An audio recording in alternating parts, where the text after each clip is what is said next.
Hi అందరికీ, నా videos మీకు నచ్చినట్లయితే ప్లీజ్ లైక్, షేర్, సబ్స్క్రైబ్. అసలు కర్మ అంటే ఏంటి అనుకునేదాన్ని. ఎన్నో మోసాలు చేస్తూ బ్రతికేవారిని చూసి అసలు కర్మ ఏం చేస్తుంది అనుకునేదాన్ని.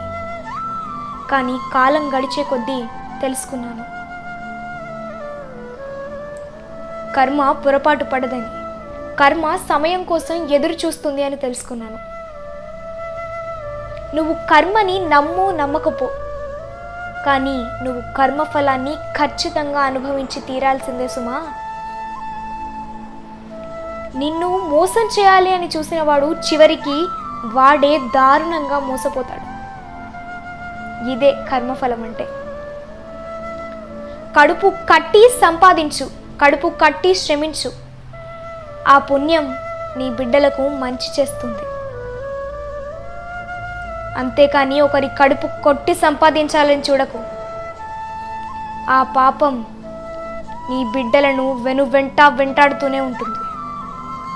అది అస్సలకు విడిచిపెట్టదు. ఆ పాపం నీ బిడ్డలకే చుట్టుకుంటుంది. జాగ్రత్త.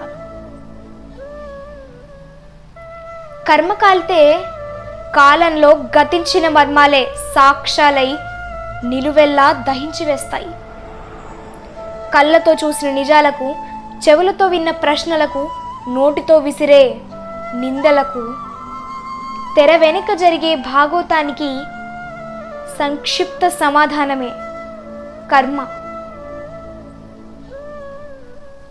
రాధాకృష్ణ.